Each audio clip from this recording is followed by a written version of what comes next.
Okay, well, welcome everybody. Thank you so much to all of you who have joined us live. We've got almost 100 horse owners in the room, which is really exciting. A couple of little housekeeping rules before we dive in. So we're going to have the chat open and also we've got a Q&A box. Now, Sam and I absolutely love reading your comments and hearing your interactions. So please use the chat as much as possible. I'll always have one eye on it.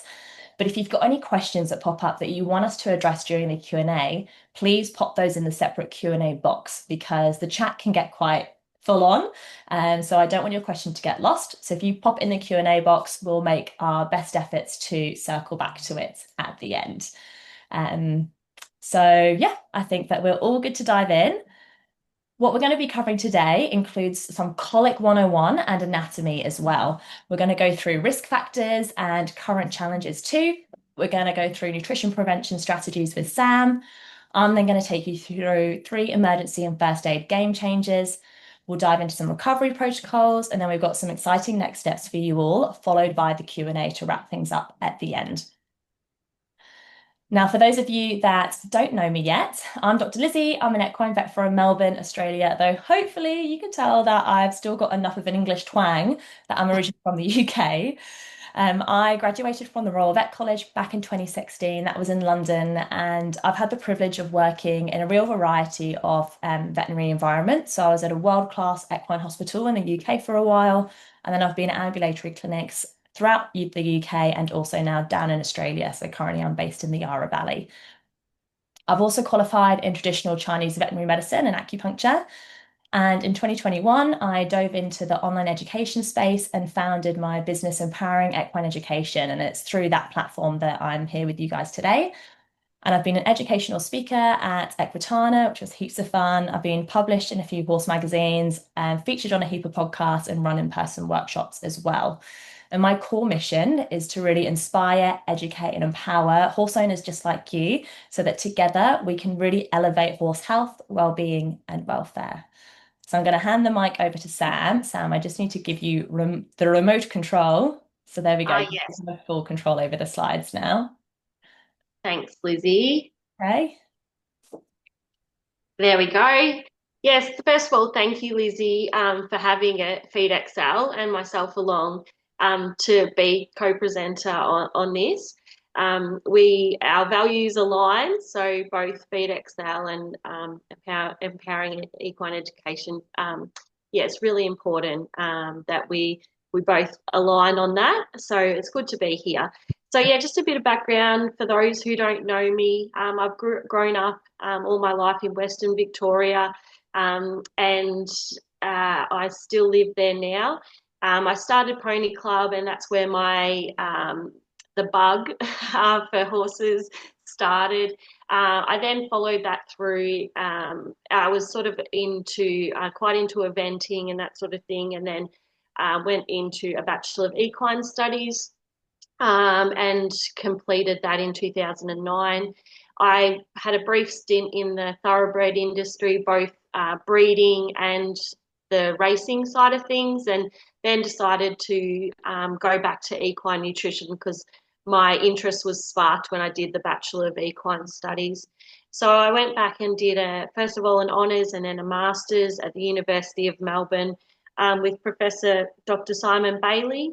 And the research project that I worked on was it was nearly 5 years in the end, but we looked at basically obesity, insulin resistance, laminitis, I should say insulin dysfunction, sorry.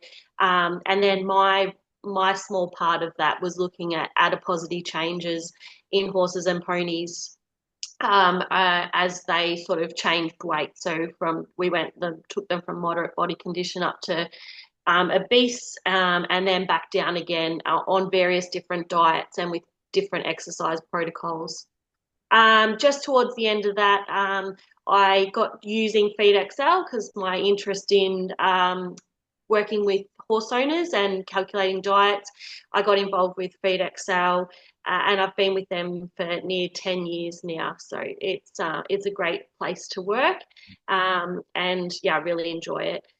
In my other life, I also manage my family's sheep property down in Western Victoria. So, but I don't know anything about sheep nutrition, so don't ask me about sheep. And one of the best things about working at FeedXL is, yeah, contributing to horse owners independently and objectively assessing their horses' diets and learning about their horses' diets. So having full control over that. And I'm always learning at FeedXL. So there's sometimes you can just never know enough information. And I'm always learning from horse owners and their experiences and researching that so that yeah, we can work together and find a solution. Fantastic. Thanks for that, Sam. So, why do we all care about colic so much? Well, it breaks my heart, but colic is one of the leading causes of death in horses around the world. The only thing that it is second to is horses passing away from old age. Now, it is the most common emergency that I get phoned at as a vet, and it's one of the most common reasons that you're going to need to get hold of your vet, especially after hours. So, once the clinics have closed, and you're then faced with an after hours vet fee too. Now, this study, which looked at 941 horses, I think it sums up just how critical colic can be because 24% of those horses almost came under the category of being critical, meaning that they either required intensive medical therapy, so multiple visits by the vet at home, or maybe even referral to an equine hospital for medical therapy, like intravenous fluids, surgery, or potentially either euthanasia. So there's a 1 in 4 chance if your horse gets colic that they could fall into this category, which is why it's really important that we know exactly what we're dealing with and trying to do our best to prevent it. Now, colic is also such a big cause of heartbreak for our horse owners as well, and I see it all the time as a vet, and I've also experienced it firsthand. Just as an owner again, back in February 2024, when we lost our most loved little family pony, Ruby, who we'd had for 18 years, to a strangulating lipoma, which is one of those really frustrating colics that's sadly unavoidable. Now, every hour counts when a horse gets a serious colic like this. So, for strangulating colics, the survival rate drops by almost 50% once you wait more than 6 hours between the colic starting and some form of surgical intervention. Now, poor Ruby, she started colicking in the middle of the night, which I see happening in horses all the time. So, by the time we checked her first thing in the morning, we were already on the back foot. She actually got taken to hospital and we decided to go ahead and take her into surgery so we could just find out exactly what type of colic we were dealing with. And then once we had a clear idea of the extent of the damage, we made that really tough decision to let her go under the general anaesthetic, which was one of the hardest things we've ever had to do as horse owners. And it was heartbreaking, but you know what? At least we had that peace of mind that we had done everything in our power to try and give her the best chance at surviving.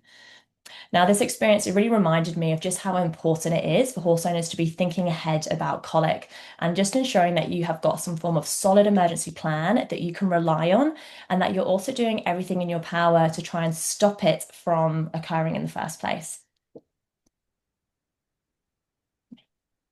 Now, colic is a really broad term used to just describe abdominal pain, where it's not just one condition, that's a huge misbelief. And it can affect any horse or pony of any age, and there are multiple different types of colic as well that can actually be caused by more than 70 different diseases. So it can be complex and it can be a little bit of a medical puzzle, but I've got to say that's one of the reasons why I find it so interesting to learn about, and maybe you'd be the same. Just let me know in the chat. Now, the majority of colic issues, they stem from an issue in the horse's digestive tract. So usually something causes the gut wall to either become stretched, which can trigger the pain response that then leads to those external signs that we see. But there are other different types of colic as well. You've got false colic that can come from maybe pain in the muscles or pain in the kidneys. So it's not always related to the digestive tract exclusively.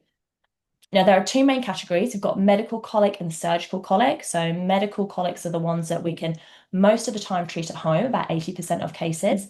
Sometimes they've got to go to hospital to go on intravenous fluids or have more intensive medical care.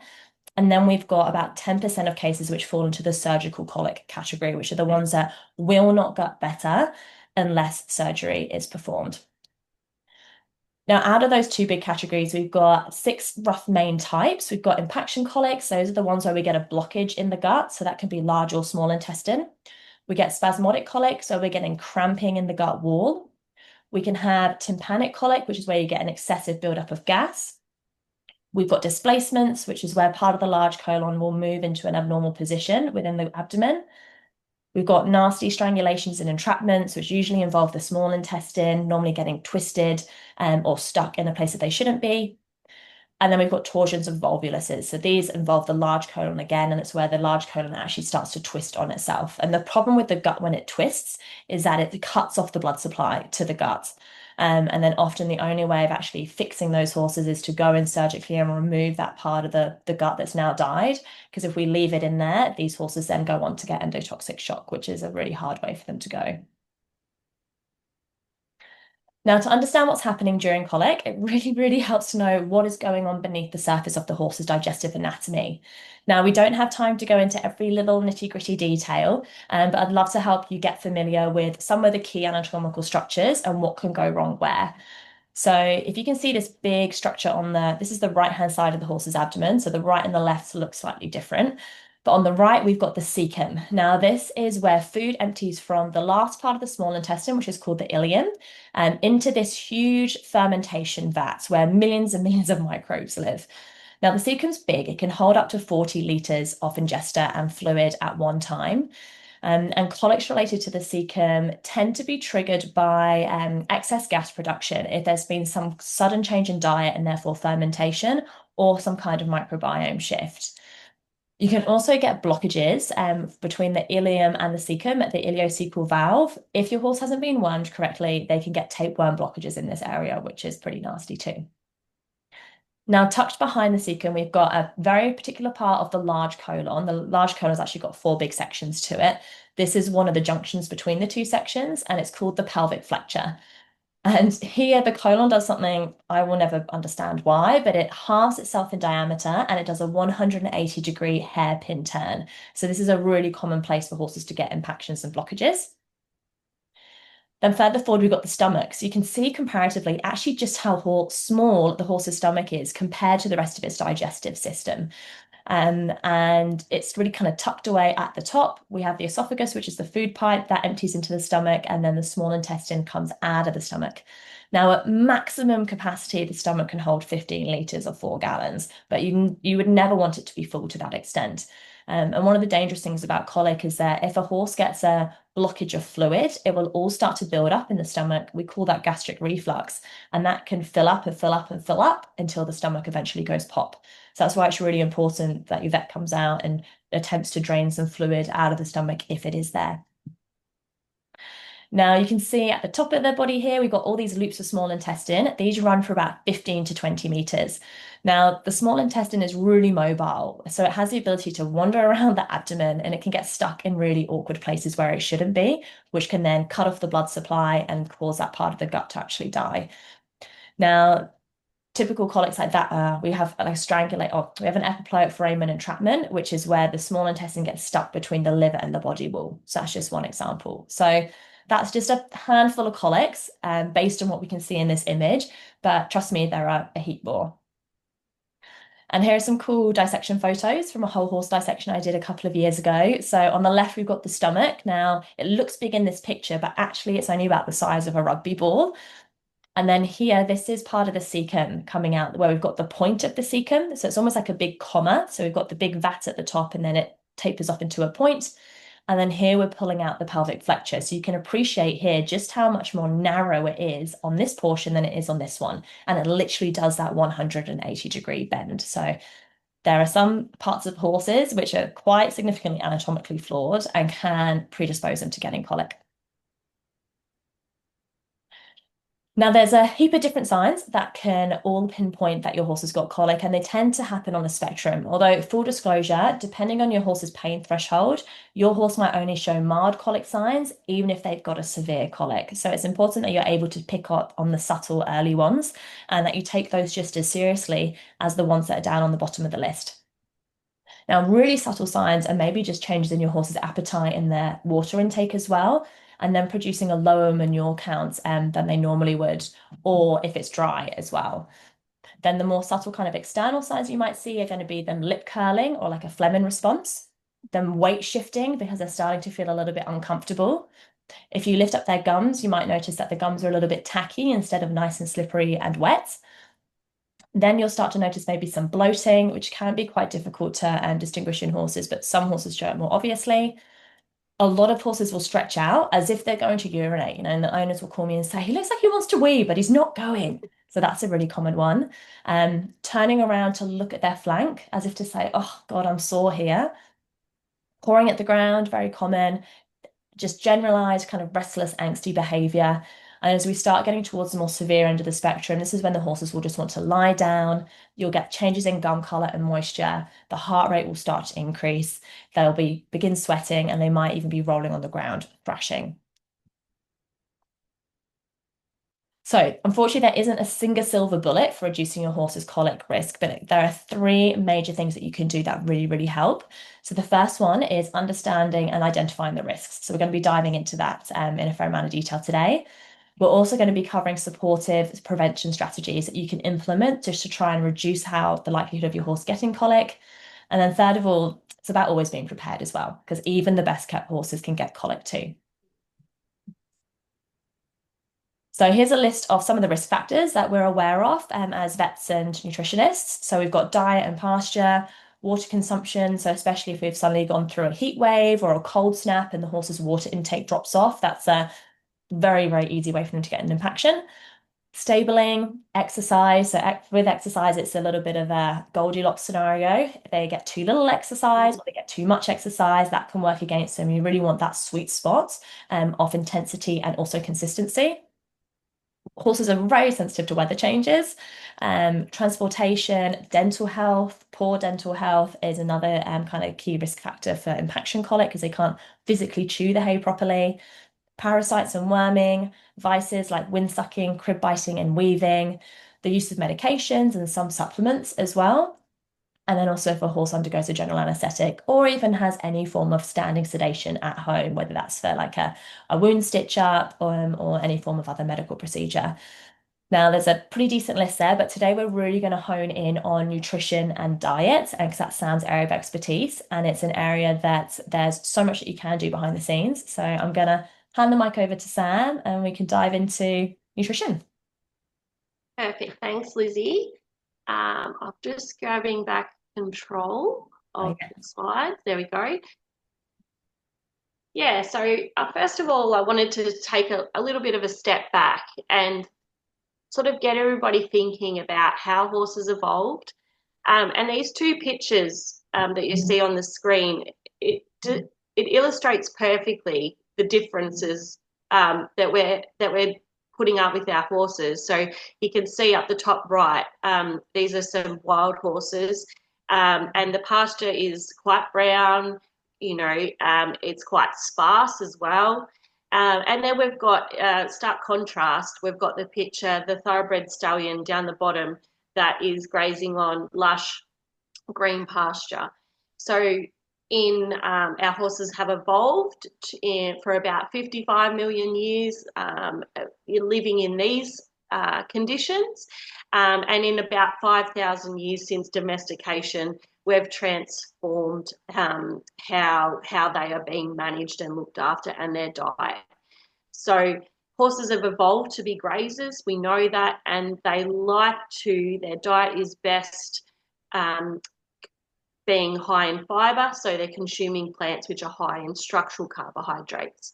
And since domestication, we've changed lots of things. So we're grazing pastures that are high or rich in sugars. So that's not only sugars, soluble sugars that they're digesting, but also fructans that can go through and are undigestible, but they go through to their hindgut. We're feeding feeds that are higher in starch and sugars, and that's primarily due to likely a convenience factor, but also some really good marketing from feed companies. We're feeding meals rather than horses trickle grazing like they would. And we've also got a restricted movement or restricted area for grazing. So quite often where we keep our horses is smaller. I was reading a study just the other day that said that it was in an Australian study, and some feral horses had GPSs fitted, and they were walking 20 to 30 kilometres per day grazing. So if you compare that to a horse that's in a quarter acre to an acre paddock, they're simply not doing that amount of walking. And they might be doing a really reduced amount if they're standing at the gate waiting for us to feed them a couple of times a day, but also standing at a round bale eating. So it's really important that as horse owners, we think about these things and consider them when we're developing our horse's diet and looking at the management of our horses.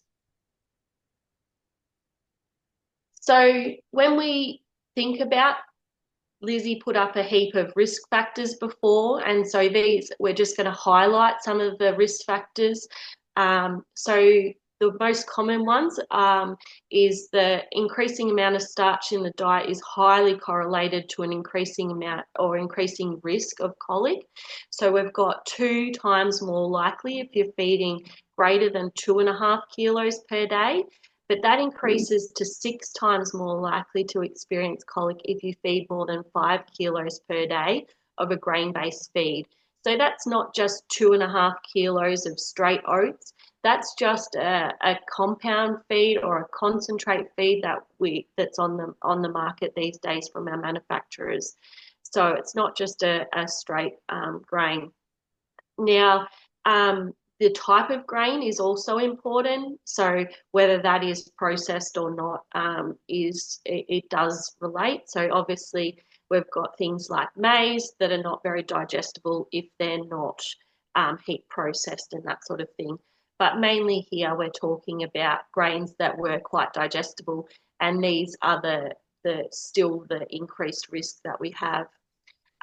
So pasture in general is a good thing, and for horses that are often restricted grazing, so they might be stabled for part of the day or yarded for part of the day, they are at 3 times more likely to experience colic than a horse that has free access to pasture. And colon impactions are 30 times more likely for horses that are stabled compared to those that have some access to pasture. The other thing that's really important is the quality of the forage. So there was a couple of studies done, and there was horses that there was a 2.5 times more likely to experience colic if they had access to a round bale. And it's not the shape of the bale that caused the colic. It was the quality and the palatability of that forage, which we'll go into a little bit later. And also diet changes. So this is the most likely scenario where we get a 10 times increase with diet change within the last 2 weeks. And so that, interestingly, a forage change is more likely to cause a risk of colic than just a concentrate change. So it's really important to keep these in the back of your mind, especially when hay supply is so tight. We need to be thinking ahead for our horses. So now covering off on how to feed to reduce the risk of colic. So we've just gone through the risk factors. So now we're going to go through and how do we overcome those risk factors by feeding the best that we can. So excluding or limiting cereal grains is really important. If you need to feed cereal grains, it's important to limit the amount of starch that you're providing to horses to less than 1 gram of starch per kilogram of body weight per feed. So that's a bit of a mouthful. So if you need to come back and rewatch this, absolutely do. But I'll repeat that figure a couple of times so that you'll start to become more familiar with it. If you do need more energy in the diet, there's lots of great feed options on the markets now. So we've got beet pulp, we've got soybean hulls, lupin hulls, we've got copra meal, oils, really great, and also lucerne or alfalfa pellets, wherever you are in the world, are really great high energy sort of components that you can use in diets instead of starch. The next thing is to allow at least 12 hours grazing per day. And ideally, that's not lush pasture because, as we talked about before, fructans can cause some issues. So we don't want huge amounts of those, but um, uh, at least having some grazing per day is really important. And if you can't do that for some reason, then you need to get creative with ways that your horse can do some incidental exercise. Remembering back to those wild horses that were doing 20 to 30 kilometers of walking or grazing and walking per day. Um, so trying to replicate and mimic that as close as possible because movement is really important for gut motility. So minimizing diet changes as well, and all diet changes should be carried out with over 2 weeks at least. And it's really important that you not only think about if you're changing a feed, but changing between hays, changing from pasture to hay, changing from hay to pasture is probably really important. But really, that is probably one of the most important points. And the last point in avoiding colic is to feed plenty of forage. I see it time and time again, pasture's short, we're not supplementing with hay. So do your best. If pasture is basically less than 1 to 2 inches, we need to be supplementing with hay. And around that 1.5% of body weight is a good amount. But your horse will often tell you if it's quite a palatable hay, then you put a certain amount of hay out and they'll generally eat it or not eat as much. So just monitoring how much they're eating and trying to give them as much as they'll eat. They should have a small amount left. And then if they've got no pasture available, then probably providing around 2% of their body weight in hay per day.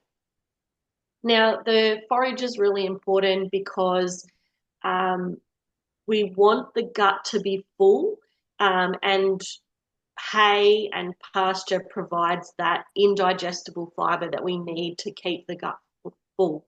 And also it keeps the gut moving, so good for motility, good for stomach health, and just really mimics what they've evolved to eat, really. So we thought we might cover some of the common feeding mistakes that people do, and we are sort of we are repeating ourselves a little bit, but hopefully it'll just help everybody reiterate the really important points. So it's a really common mistake that we don't have enough forage in diets. When I'm looking at people's diets, it's the first thing that I look at is making sure that we've got enough forage in the diet. And the whole diet is built around providing that minimum amount of forage intake. And for some horses, it's basically the majority of their diet or 100% of their diet with a little vitamin and mineral on the top. So it's really important to, as I mentioned before, keeping the gut healthy, keeping it full, keeping the microbes happy, so giving them lots of food so they can maintain that gut environment and be really resilient to any changes that might come along. And the minimum that horses need per day is 1.5% of the body weight. So for a 500 kilo horse, I would want to see at least 7.5 kilos of forage per day. So when common scenarios where we see inadequate forage intakes, which puts horses at higher risk, and I see a lot of people coming to me with sort of help after colics. Often the pasture is overgrazed and we haven't got supplementary hay. That might be a scenario where we've got overweight ponies or horses that are easier keepers, and people simply don't think that they need additional forage to support their weight, but they do. And the key component there is looking at the amount of or the energy of the hay. So you would want to be providing a lower energy hay to those horses, and that'll generally mean that they won't need to eat so much of the pasture and be eating that really short. I often, and the next scenario is round bales in paddocks that horses are simply not eating. This goes back to one of the risk factors that it's been identified as a risk factor, and I see it all the time. People, not monitoring intake from round bales. If you put a round bale in the paddock, you should be monitoring how long it takes your horse to eat that and be calculating out roughly what the intake would be per day. So say you've got a grass hay bale, a 5x4 would be around 400 kilos. If you've got a 500 kilo horse that's eating 10 kilos per day, it should last no longer than 40 days, sorry. And if you've got waste, then you need to account for that as well. And the next scenario is people often when we're trying to get weight on horses, putting too much hard feeds into diets, and that reduces forage intake below the threshold of 1.5%. So that follows on nicely to our next common feeding mistake, and is that feeds are too large. So, and this predisposes or puts horses at higher risk of colic for a number of reasons, often if the diet's higher in starch, and also because you're decreasing your fibre intake. So it's really important if we think back to Lizzie's early slide, and we were looking at the anatomy. You can think about how small that stomach was in comparison to the rest of the size of the gut. And so when we're feeding our horses, we need to be, keep that in the back of our mind and be remembering how were they designed or what were they designed to eat, and be trying to put that into our diet and management strategies. So considerations that we should make when designing a diet is the daily total feed intake. So horses don't have, although some horses, ponies, they do seem like an endless ability to eat a lot of feed. But most horses will eat that 2 to 2.5% of their body weight in feed per day. If you have a hard feed that's say 6 kilos and you're feeding that to a 500 kilo horse and their total daily intake is 10 kilos, then that only allows enough room for another 4 kilos of forage. We've already said that a 500 kilo horse has a minimum fibre requirement of around 7.5.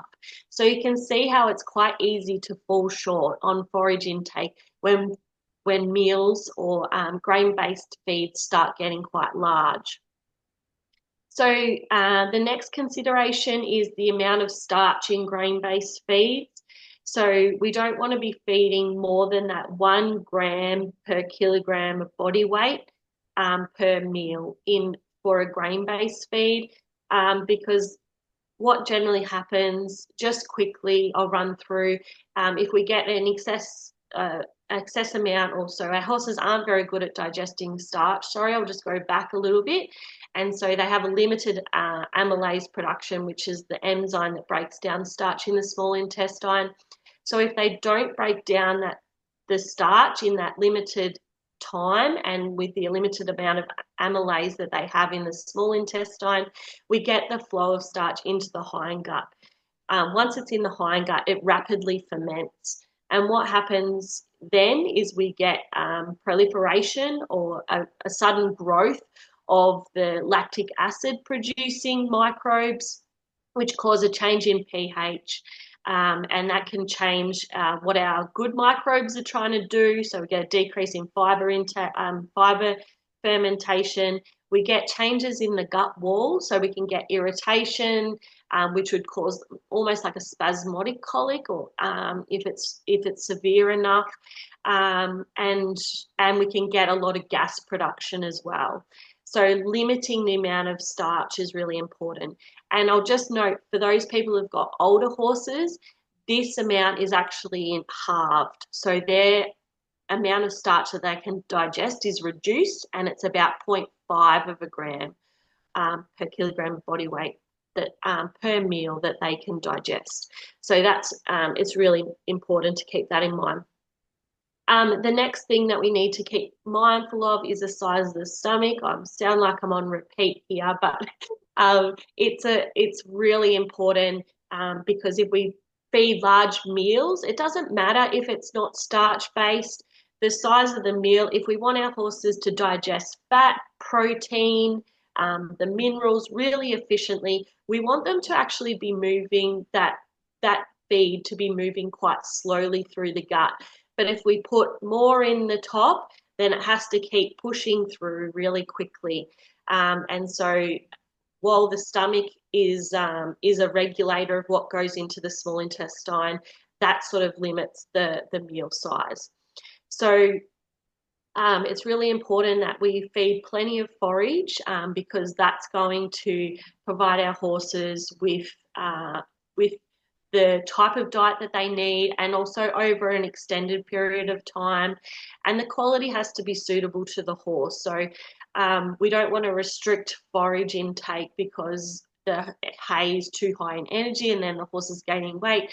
We need to think about supplying a lower energy hay.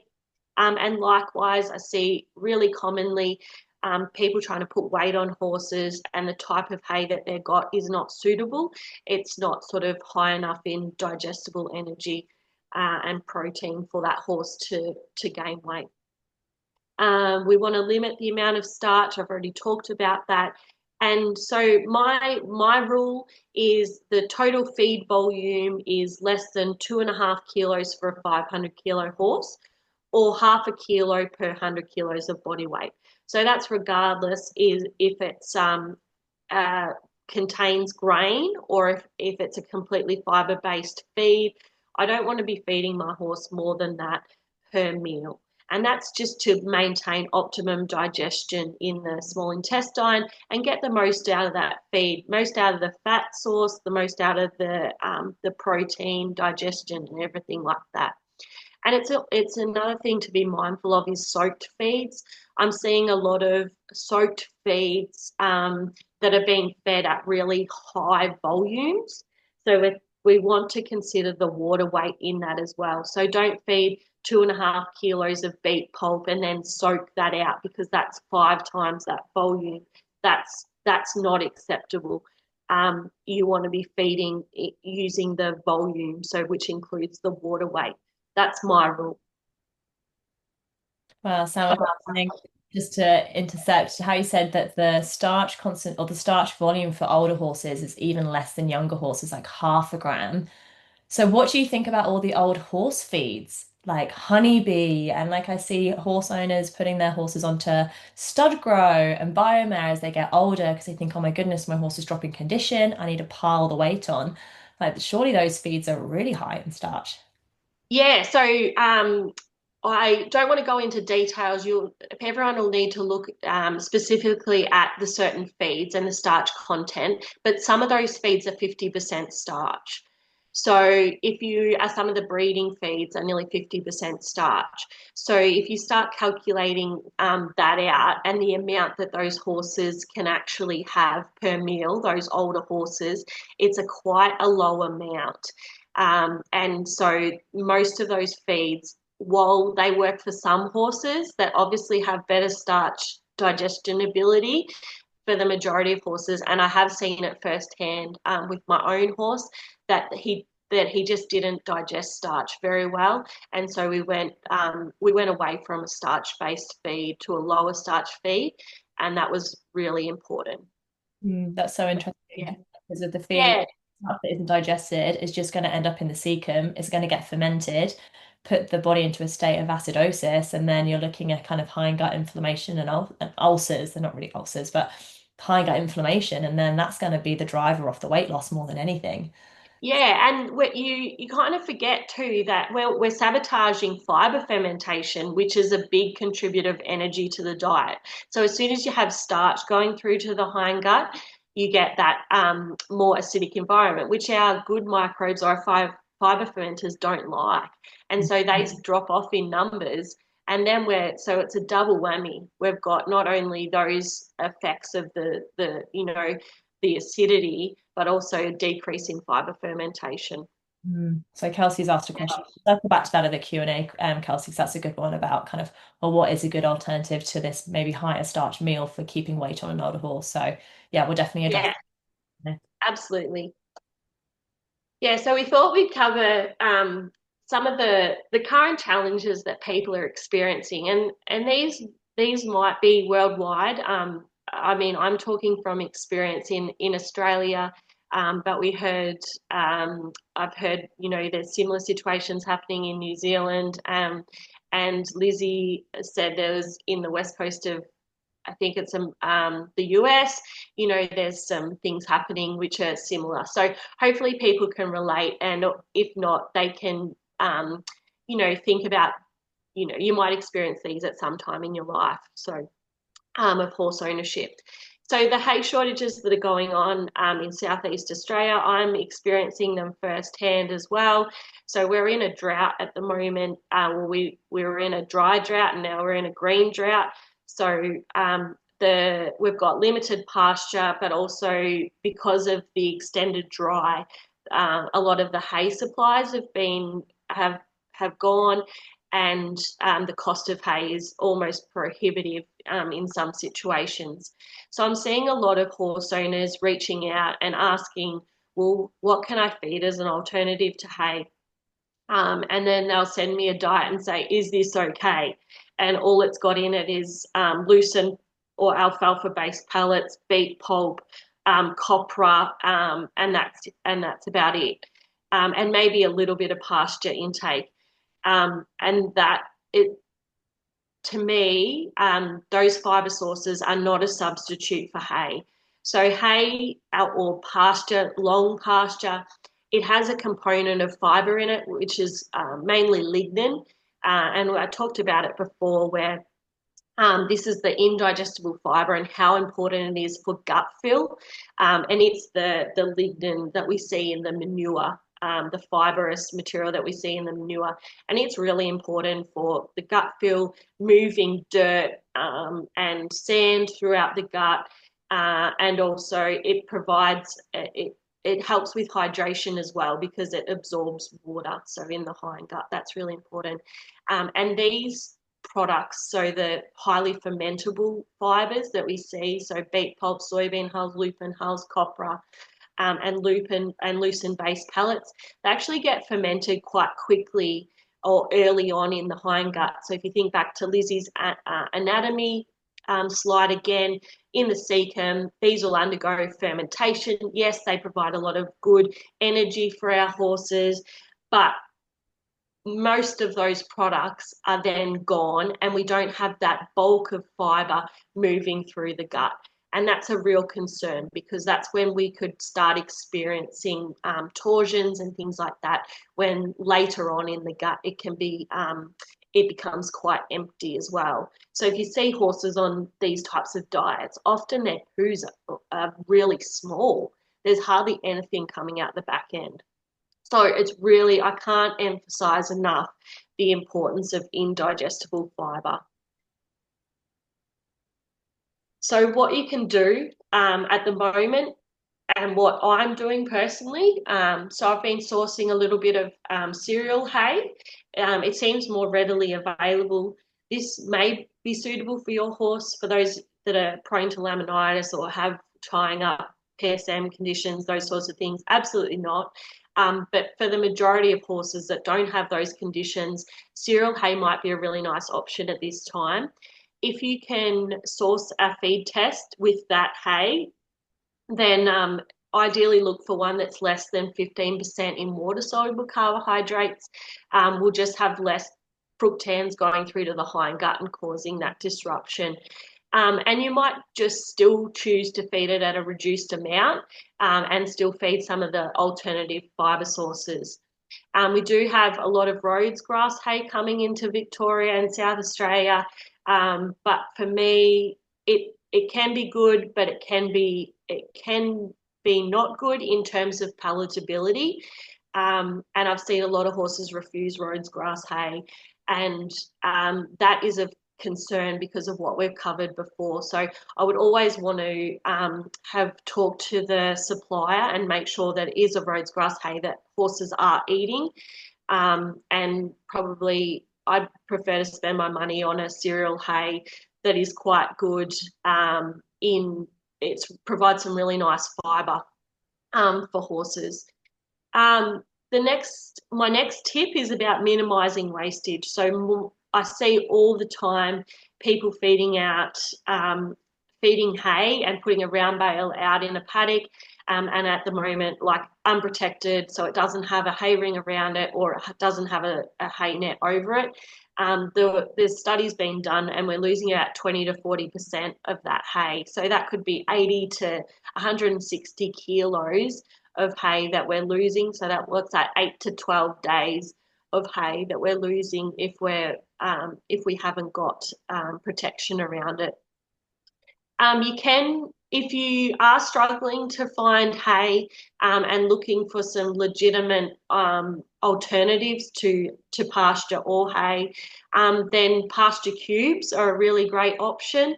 Grass chaff and cereal chaff, because they're providing that indigestible fibre or that bulk that we need for the latter part of the hindgut, which will reduce the risk of colic.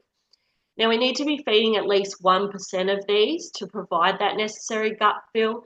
So be sure that you're doing that minimum. It does look like a lot when you're measuring out 5 kilos of chaff or 5 kilos of cubes. And also be mindful around the timing of feeding in those situations, because obviously our horses are designed to be trickle grazers and we don't want them having long periods without eating. So the more that you can, or the shorter time that they can go without feed, the better. So no more than 3 to 4 hours, definitely.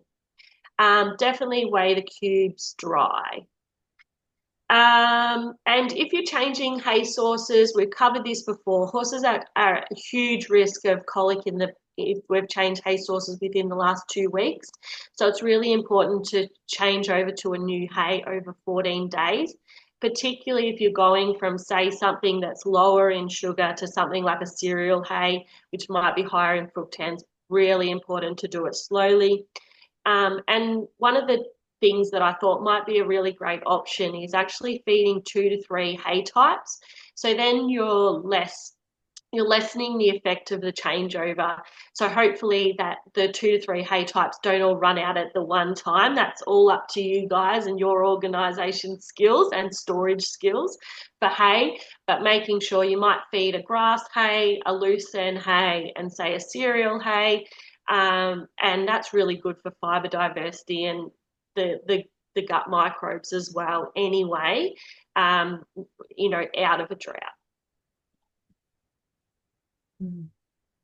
And so the other thing that we thought we might cover is sand colic. I know one of my colleagues at FeedXL, she experienced this with her horses only last week. She's over in Western Australia. Dr. Lizzie tells me that the West United States, they might be experiencing similar things. And I was talking to Shannon only today, and she was saying they're experiencing New Zealand. So something to be always mindful of, particularly when we've got dry conditions, the soil and the soil, even though it's sand, but the soil becomes more exposed during those periods, and we're more likely to see, sand colics.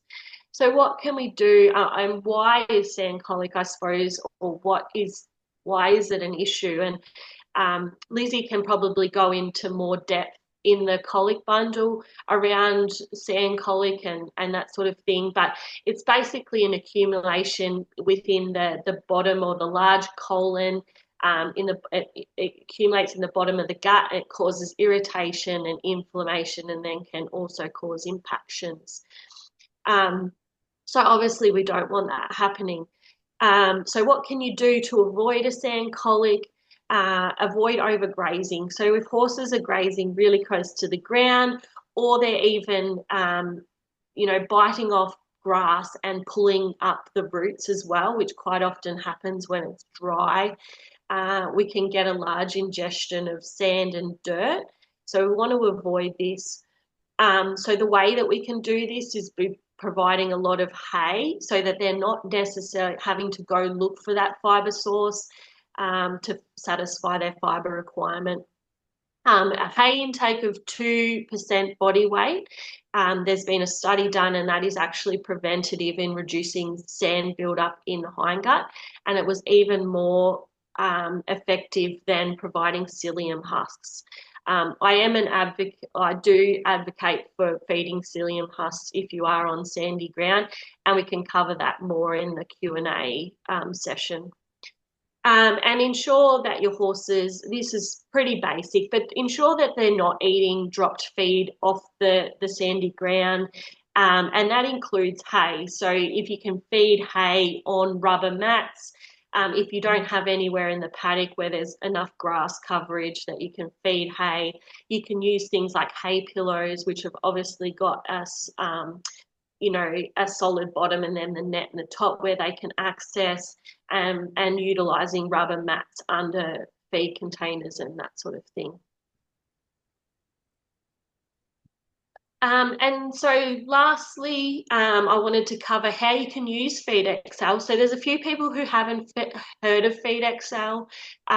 So I'm probably skipping the what is FeedXL.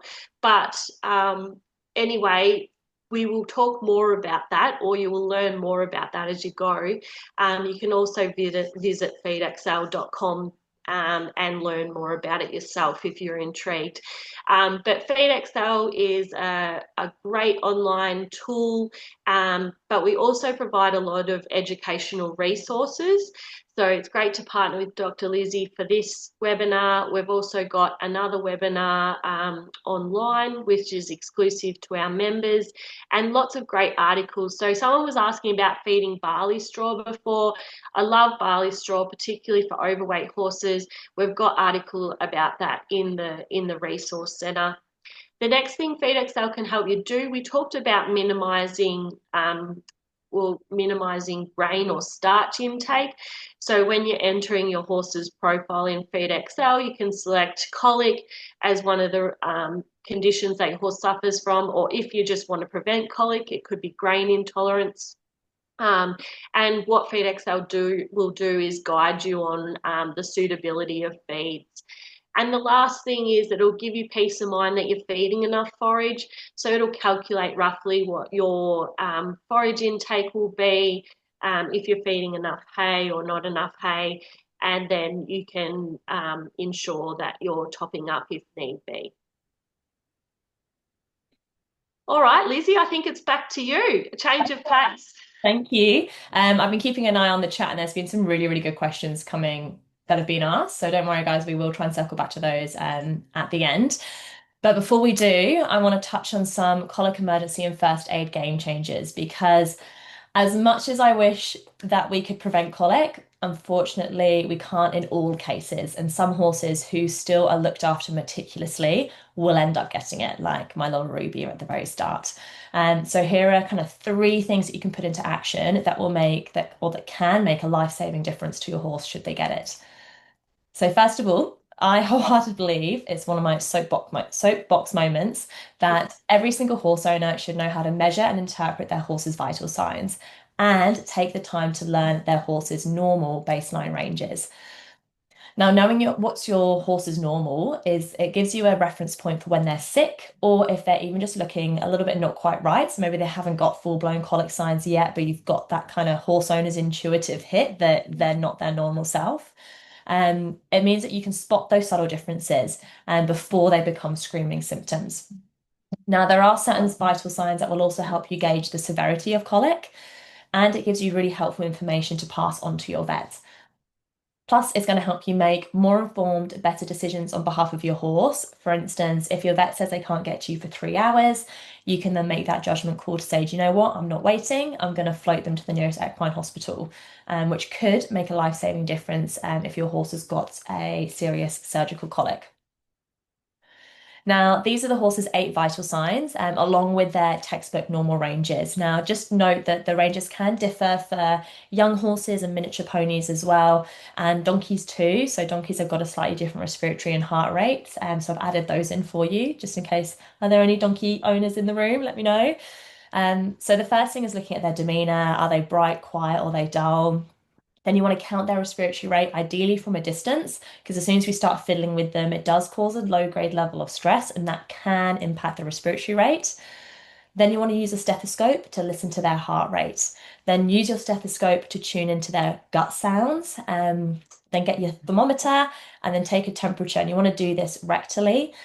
Using the little red light thermometers don't work particularly well. I just say get a fast digital one and train your horse to be cooperative. Then you want to feel for their digital pulses. Elevated pulses could indicate that the horse is going into toxic shock. So this is a really helpful piece of information.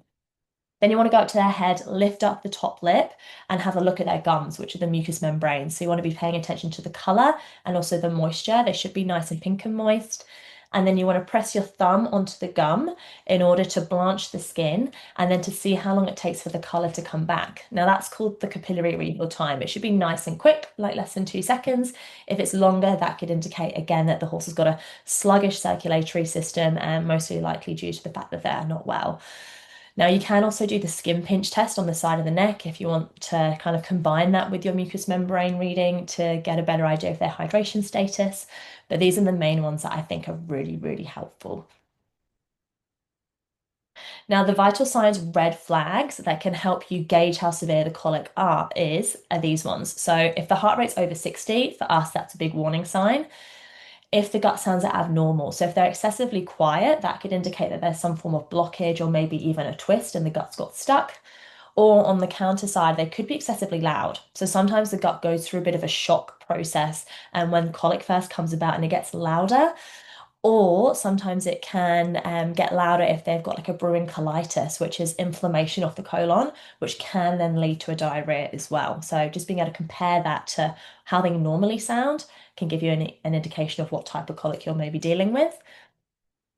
Then any changes to the gums, so if they start to go dark pink, red, or maybe even purple. So this horse, he's got dark purple gum, also dark pink gums, but he's got like a lilac rim, which can you see that around the teeth, everybody? So this is like the classic picture that we see in horses with endotoxic shock. So if I go out to a call and the horse has got a high heart rate, they're sweating and their gums are like this, and they've started to get a temperature as well, I'll be having a very serious conversation with the owner. Like, even if surgery is an option, sometimes it's not always the best choice for the horse. And I know that I think Helen wrote a little comment right at the start of the class, just talking about her experience with a horse that the decision was to not go for surgery, I believe, or go to hospital at the vet's discretion. So horses that fit into this category where we just think their prognosis is really poor, that obviously feeds into it. We're never going to put a horse through the stress of traveling to a hospital if we don't think they stand a really good chance of pulling through on the other side. So yeah, so this collection of signs together, those would all be warning lights. And again, these are all things that are really helpful for your vet to know when you call them. Which leads me on to the second game changer, which is effective communication with your vet. Now, the key here, everyone, is to try and speak calmly, which I know can be easier said than done when you're in a situation where your horse has got colic, and also to provide as much complete information as you can, because this is really going to help your vet triage and prioritize your horse's care, which is really important if they've got multiple emergencies that they're juggling at once. It also helps build trust and rapport between you and your vet, that you come across as a horse owner who really knows what they're talking about. And this in turn will help you guys work better as a team because they can then give you clearer instructions on what to do. Communication also really helps with follow-ups and recovery, which we're going to go into in a little bit more detail in a moment.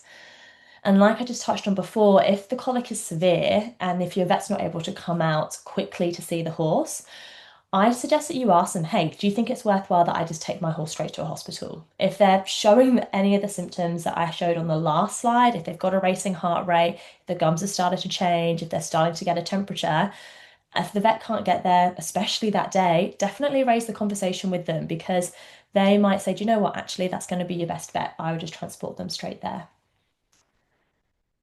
No, Marianne, I haven't heard of that one. But we're going to be going on to some things of what to do during the emergency in a second. Now, I think it's also really helpful if you can pre-plan what you're going to say to the vet before you pick up the phone, because then you're not going to be fumbling, offering kind of mismatched information and getting stressed. So if you just jot these things down before you ring them, or you can build something out like a Colic SOS script, which is one of the scripts that I've made that's inside the Colic bundle. And always start off with your name and where you're based, and also if you're a client of the practice or not. So many people forget to say their name when they call me, as well as your horse's name, how old they are, because a horse with colic who's 25 versus a horse with colic who's 3, my mind's going to go to two different places of what type of colic that could be. So helpful to know.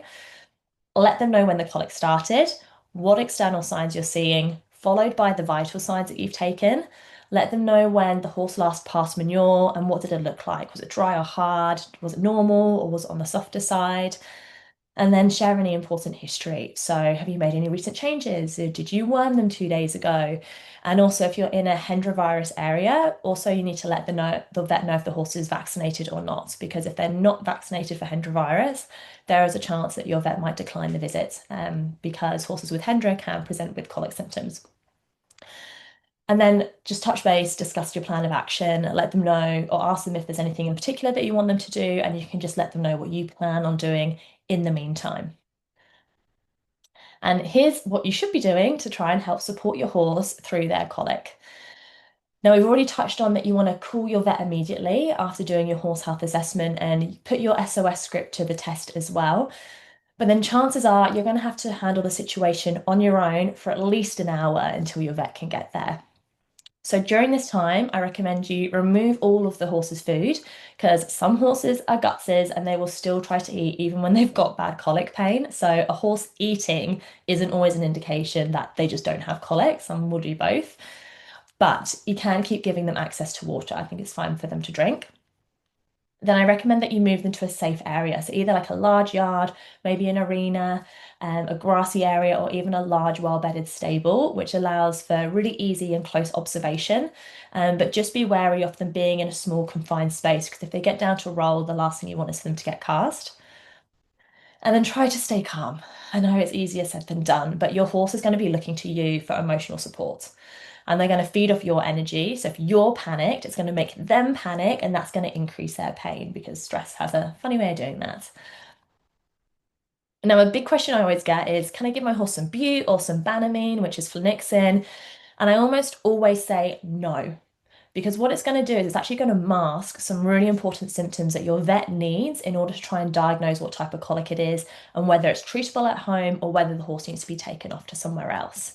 But there is a caveat here. If the vet is unable to get to you at all, you may need to give your horse some pain relief, and potentially maybe even some oral sedation, like an ACP, just to try and keep them calm.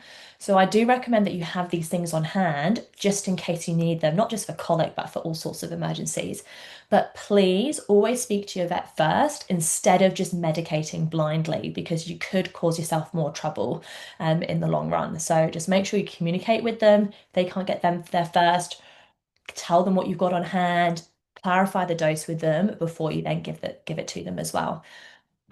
And please avoid outdated home remedies. It really breaks my heart when people just say, just give them some berg oil, or there's something else going around. There's like a flavonoid product which I've seen promotion on social media, then it's like 15 times more effective than flunixin. I'm like, well, I'll wait to see the studies for that one, but just be really careful. And even beer, that's a classic one as well. There's no, unless a product has undergone in-depth clinical studies, it's not allowed to make medical claims. They're not allowed to say this will fix your horse's colic. Under the regulations for Australia, the UK, the FDA, and the US, is actually illegal. So just please stick to things that have been trialed and tested. A lot of the time, the responses that you'll get from these products are mostly placebo. You now know how big the horse's gut is. If you think giving them a beer is going to help all the way back in the pelvic flexure, that's a lot of wishful thinking. And a lot of colics do get better with a little bit of time. So I think that is what's happening in these cases, more so than it being like a miracle mix. One thing I will stand by is like if you know a bit of acupressure and those kinds of things, absolutely. Obviously, with my training as a acupuncturist, I know how powerful those modalities are, but I wouldn't be relying on them solely. Those are very much kind of adjunctive therapies as well. Yeah, and Kelly, this is a really good question. How do we go if you're 18 hours plus from a vet? So, in that situation, Kelly, you're far more limited. It's hard to recommend transporting a horse 18 hours to a clinic if they're that sick with colic that they need a hospital, aka they need a really intensive medical therapy, or they need colic surgery. Like putting them through an 18-hour journey is really tough. Like I'd be worried that they actually wouldn't make it. So I think unfortunately, if you're that far from a vet, you're a little bit more limited with your options. You're basically, what can we deal with at home? If we can't manage this at home, then sometimes you're faced with that really hard decision of actually saying goodbye to them. But we've got to put the horse's welfare first, and an 18-hour journey is just, it'd be too long, in my opinion, for a horse that is that sick. But this is why it's so important for someone in your position to be as empowered as possible, with as much knowledge as possible, and with the skills to try and manage things as best you can. Okay, now if your horse is rolling violently, you can try gently walking them in hand or keeping them standing. And because violently rolling horses, they can hurt themselves just due to the self-trauma of being on the ground. So there's a number of times I've been called out to an owner who's like, "Oh, my horse has got these little wounds over his head. I don't know what's going on." And that's been the only thing they've really noticed because the horse is so exhausted at that point that they're just standing there looking really flat. And I get called out. I have a thorough look at them and I think, this horse has got really bad colic. Like he's been colicking all night, which is why their face now looks like this. And that's the only thing that you're really seeing externally. But anyway, so in-hand walking can be great. You can walk them on concrete in order to try and reduce the chance of them wanting to get down to roll. But just know that walking rarely fixes the colic itself. It's basically just a distraction method. So it's really important that we're not walking them overly and we're not doing it to the point of exhaustion. It really breaks my heart again if I hear an owner being like, "Oh yeah, my horse had a touch of colic. Yeah, I mean, I walked them for 3 hours and then it came good." I think, oh my goodness, that poor horse. Or I know a horse who got choked the other day, they walked it for 4 hours. And I'm just thinking, oh, please, please, please, please, pull the handbrake on. So walking can be good, but don't do it to the point of exhaustion and make sure you take lots of breaks, both for the horse and for you. Be knackering walking your horse around for that long too. And just so you can then see where are they at? The colic signs coming back when you stop the walking, or do they seem like they're a little bit happier? I also say if they want to lay down and rest, let them. They're allowed to roll. You know, when we've got a bit of belly ache, I'd rather be lying on the sofa or on my bed rather than marching around the garden. So I think that's fine, just as long as they're not thrashing on the ground and potentially causing themselves harm. I think there's a bit of a myth out there that people are scared of letting the horse roll when they've got colic because everyone goes, "Oh my goodness, the bowel's going to twist." Now, let me know in the chat if you've actually heard that one before. That would be great. I want you to know that that's pretty unlikely. Like, how often do you see horses rolling in the paddock having the best time of their lives? They don't jump up and suddenly have a twisted bow. Normally, if they've got colic and they're rolling and thrashing, it's because the bow's already twisted. It's actually nature's way of trying to fix the problem. So the rolling isn't so much of an issue as long as they're not causing themselves harm. Yeah, Kim says that she's heard that. So I think it's a pretty classic one. And then if you can, repeat your vital signs every 30 minutes until the vet gets there, just to monitor for any subtle changes in heart rate, pulses, gum color, and temperature too. Yeah, and Ruth has been told, don't let them lie down. Exactly. Well, if they're calm, I'm fine with that. Let them rest. And Raquel says, heard it on Friday. Exactly. So it's all about, you guys are going to know better now. Now, here are some things you can do to get ready before the vet arrives. There's so many times I get called out and I get to the call and the owner's just standing there in the middle of the paddock with the horse and nothing around. And I'm like, right, okay. So first thing, we need to move the horse out of the paddock. We're a little bit more limited with what we can do. I mean, I have made things work in the middle of the paddock, but if you've got a better option, that would be awesome. Then get a few things ready before the vet arrives because it will save you all the good 10 minutes, which could be really good for the horse. So you want an empty bucket so that if they tube the horse and they're trying to drain reflux, we can drain it into a bucket and see how much we get. Also, we want a bucket of clean water, so maximum 10 litres. We'll probably combine this with some electrolytes, maybe a little bit of oil some vets use, and then often we drench the horse with those to rehydrate them and to try and move any blockages through. And then always have a couple of small, like these square straw or hay bales. They don't need to be the fanciest hay or straw by any means, but just keep them on hand because one of the best things we can do as vets to figure out what type of colic we're dealing with is do a rectal exam. So that involves us going all the way up to our shoulder, up the horse's bottom, and having to stand in very close proximity to their hind end. So we do sedate them for this, but I, as a rule of thumb, always put two hay bales behind me. Imagine how mortified you'd be if your horse double-barreled the vet while they were there. So we want to avoid that at all costs, and literally just having these two hay bales there is such a easy way to try and make the whole procedure safer. And then I always get like a towel or a rug from the owner and chuck those over the hay bales just so that I don't make a mess, so that you can then feed them to your horse later on if you need to. And then have a bit of a think. Think about, right, have I got emergency transport just in case I need to take my horse somewhere else? Because you don't want to be scrambling around thinking about that at 10 o'clock at night, if you've called the vet at 8 p.m. and all of a sudden they're like, right, the best thing's going to go to hospital. So yeah, just another little thing to think about. Okay, so we've got a couple of tips for some recovery protocols. So when it comes to monitoring, I recommend that you record your vital signs on a record sheet. I've actually got a copy of mine here. Here we go. So this is one that I created, and it's built from the time I spent at the hospital. We used to check our horses with colic every 4 hours. So I would have to get up at midnight and 4 o'clock in the morning, rain, snow. No, it's not there. Yeah, literally snow. It was pretty cold in the UK sometimes, because there's so much that can change in a short period of time. So checking them every 4 hours is a really, really good habit. And I like using an assessment sheet that allows you to kind of write multiple rows to record your findings, so you can compare easily just by looking at the sheets.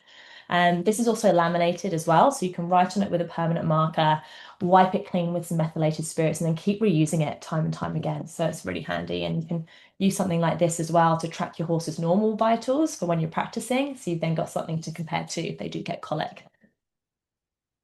It's also really courteous if you can give your vet a call, like 1 to 3 hours after they've been, let us know how the horse is doing. Your vet might have already been off and seen three other horses at that point, but it's really nice when the owner rings to say, listen, they're comfortable. We want to know, are they comfortable? Have they passed anything? And whether they're showing any colic signs and interested in food or not. Sometimes they won't be allowed to eat, but if they are allowed to eat, we want to know what's their appetite like. That's the case, Sally. I'll send you the replay later so you can catch up on the rest. And then once you're through that kind of tense initial period, once they start looking better, I think it's a good thing to just repeat your horse health assessment twice a day for 3 days after the colic episode, morning and night, just so you can have that peace of mind that everything is normal, and that they are okay. Now, safe refeeding is something that I think gets really overlooked, especially in the ambulatory vet space, because by the time we've been through all of that drama with the horse having colic and us coming out and treating them and telling you what to do in the moment, a lot of the time we're not thinking as far ahead, and we also don't want to overload you with information. So I feel like this gets put to the wayside. But I've based my refeeding practices based on what we used to do in the hospital. So first up, if there's something that you know has triggered the colic, like moving them onto lush pasture or a bad batch of hay, remove that. Let's just get rid of the bad guy so it's not going to cause colic again. Now, in a lot of colic cases, I actually like to withhold hay for 24 hours just because it's so bulky. If we are dealing with some form of impaction, I don't want to be overloading the system. So often it's the best thing to take out. Ideally, I just have the horse on pasture. Pasture's a really good laxative, so it's great for the gut, and it's unlikely that it's going to overload the system and make an impaction worse. The only downside to having them out in pasture is often you're then like, well, how am I going to track how many poos they're doing? So ideally, it's like a smaller grassed area where you can still monitor them in your output too. Now, we don't want to starve these horses. We will want to cut back how much bulk and volume they're getting, but we don't want to just deprive them of calories altogether. So I tend to replace the hay with wet mashes. So this could be a combination of thoroughly soaked chaff and bran and sugar beets. And Sam and I were bouncing ideas around while we were making this presentation. I was like, what would be the perfect kind of wet mash, Sam? And she made a really good point and said, well, something that's similar to what the horse is already on, because they've already been through a colic episode. We don't want to radically change their diet again by bringing in like a different brand of specific mash that maybe they're not used to. So we think to try and keep that balance, just be resourceful and use what you have at home. Like ideally, you'd be having some kind of chaff and something that you can soak, like a sugar beet or a bran. But I've even had some other horses, like I had a horse who was on honeybee the other day, and that's the only thing it was ever fed. So I was like, right, well, instead of mixing things up, we're just going to really soak the honeybee. and just give them a small portion of that. Again, we don't want to be overloading the stomach. We want little and often, and you want to assess how they go based on that feeding. Now I've got a little kind of example refeeding protocol here. So you'll see that what I've done is I space the wet mashes out and I allow the horse to graze for the first 24 hours. Then in day two, I then start adding in hay, but I go with small amounts of soaked hay to begin with, build them up, keep going with the mashes and let them have grass. And then by day three, we're kind of blending some of the soaked and dry hay, or just not soaking it for as long, maybe just giving it a bit of a rinse down. Um, Adding them back into their normal routine and giving them some normal feed as well. So you're just taking things intentionally slowly, so that we're not putting unnecessary stress on the gut. Yeah, and Audra, that's a really good point about electrolytes. You absolutely can add electrolytes in if you want. You can also add in just 2 tablespoons of salt into your horse's diet to encourage them to drink more. It will just activate their thirst center. So there's no, and I also say that if you get some drink up or a little bit of molasses, if you've got horses that are okay with sugar, I know EAC does a great kind of in water supplement that's, you might know what it's called, Sam, but it's got, I think it's got stevia in it. So it's obviously better for horses that have got sugar issues. And you can add it into the water just to encourage them to drink more as well. So, Ruth, the purpose of soaking the hay is in order to soften it physically so that it's less dry and coarse going through the body, and also adds hydration as well. And then Becky, probiotics, that's a can of worms. We don't have the scope to go into that today, but yeah, the research on probiotics is really mixed. If you're going to be doing probiotics, you want to be going for something that is designed specifically for horses, not some mixed species probiotic, and certainly not humans, because you're going to mostly be wasting your money. Okay. Alrighty, myths on lengths of soaking time for hay and feed. So it really depends on the purpose of why you're soaking it, Libby, whether it's for reducing sugar, reducing allergies, depends on the type of hay, but yeah, I'm sure Sam can go into that in a little bit of a moment. Yeah, and Amy's saying flavoring the water with cider vinegar or turmeric, or some other flavor like they can provoke drinking. Yeah, it's definitely worth trying. One interesting thing with horses is that they've got a really strong sense of smell when it comes to water. So you might find your horse actually prefers the water with a little bit of dirt in it because that's what it's used to being at home. And that's why some horses struggle to drink when they go out to competitions. So you can try with different flavors, but don't be disheartened if they turn their nose up at it as well. And temperature is another thing, Lizzie, to be mindful of with water, drinking water, really cold water or really hot water, horses generally won't like. So it's really to be mindful of that as well when you're trying to promote them to drink. So important. And that's why we tend to see impaction colic when we go through cold snaps, especially in places like the UK, because the water goes cold and the horse is going, I don't want it. So they get dehydrated. Yeah. Anyway, all right, so we've got some takeaway tips to try and sum up the breadth of what we've covered today. And so circling back to some of Sam's points, so really prioritize feeding lots of good quality forage. So ideally between 1.5 to 2% body weight of hay a day. I always find people get caught out. They think a few biscuits in the morning and night is enough when actually they probably need to be feeding closer to a small square bale for some horses if they've got limited pasture. So just really try and know your numbers instead of just going based on how many biscuits. Avoid high volume feeds, so no, not too much feed all at once. So try and keep it to less than half a kilo per 100 kilos of body weight. So for a 500 kilo horse, we're talking 2.5 kilos per feed maximum. Avoid high amounts of grains, so 1 gram per kilo body weight for your normal horses. That drops down to half a gram per kilo for your older horses. Make your dietary changes slowly, ideally over 2 weeks. Every hour counts with a colic emergency. Please go away and practice your vital signs and do it when your horse is normal so you can learn their baseline values. Use a colic SOS script when you're calling your vet to make life easier for you, and prepare for your vet's arrival with some helpful equipment like I listed. Then on the recovery side, monitor their vitals in order to track their progress, refeed intentionally to try and reduce the chances of recurrence. And I cannot say this enough, but it pays to be proactive and prepared because that what you do today could honestly help save your horse's life tomorrow. So I can see that we've got a heap of questions that are coming through. What we're going to do is we've got two really exciting offers for those of you that have loved what you've learned so far and want to dive a little bit deeper. So before we go into the Q&A and just open the floor, do you guys mind if we just touch on these so then we can go for Q&As for like 10, 15 minutes at the end? So yes, okay, perfect, wonderful. Thanks, guys. So I'm going to hand over the mic to Sam because first of all, FeedXL have got a lovely little offer for you guys. Yeah, so because we're teaming up with Dr. Lizzie for this webinar, we've put together a 50% off for those that are upgrade. So FeedXL, you can start on our starter plan for free, but if you upgrade to our foundation or our premium, you'd get 50% off. So that's our foundation is around $18 a month for one horse, so that would cut it down to $9. So you think if you save that on feed, which you might well do, or supplements, then it's totally worth it. And you'll be able to track all those things and have access to our wonderful resource centre as well. Now, we are running this promotion right through until after our next catch up with Lizzie, so the Q&A session, which she'll cover in a little bit, and that's ending the July 31st. Amazing. Diane's saying that she's got 4 horses. So is it on a horse by horse basis, Sam, or Yeah, so any additional horse is an extra $6, so you're obviously going to save on that as well. So yeah. And it's amazing how much you can save when you get really clear on what you need to be doing and you take out the guesswork and you cut out the stuff that you don't need. I see so many horse owners wasting money on feeds and supplements that they just don't need. Um, Yeah, yeah, so it's a really, really good. absolutely. That's a whole nother webinar in its No. entirety. We'll be sharing more details about that via email, so just keep an eye on your inbox for an email from FeedXL.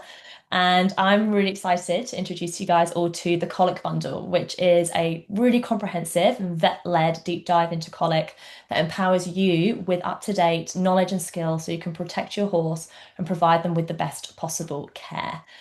Now, this builds on things that we have covered today and also explores new topics as well.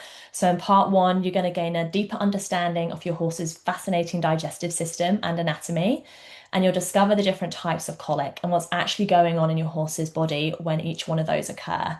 And I've got these really cool video annotations which actually show you what's happening to the gut in action, which blow your mind. They honestly make you think, oh my goodness, how can a horse's body even do that? You'll also be empowered with the knowledge to recognize the diverse signs and symptoms of colic, and so you can take swift, effective action at the earliest stages. Then in part two, we go deeper into risk factors and prevention. So you'll explore all the known risks in your horse environment, so that big long list that I gave you earlier, and you'll learn science-backed strategies to mitigate them as well. You'll learn the strategies to monitor, prevent, and treat sand colic. So I know we touched on that with the Bidecilium husk, so I go into the full in-depth protocol for that. And I've added in a bonus strategic worming for horses webinar. So this gives you the best practices for long-term horse health, pasture protection, and how to save money on wormers, because worming is another area where I see so much confusion and the advice is always changing from the vet end. So I just want to make sure that you guys are up to date and have all the information that you need. Then in part three, you go into optimal digestive health. It's not just about having an average gut, it's about having the best gut your horse can possibly have. So you'll understand more deeply the role of the gut microbiota, how to create great gut health, and the impact of stress, which is one of those things that I don't think we give enough credit to. I know, well, I think it was someone was mentioning about do horses get more colic now than maybe 20 years ago? I'm not sure about 20 years ago, but certainly more than they would in the wild because domestication has got a lot to answer for. And it's our responsibility as vets, owners, and nutritionists to really do our best to try and counteract those issues and pressures that our horses are being put under just as part of normal horse husbandry. You'll also learn when and how to use gut supplements, which can be another kind of grey area for a lot of people.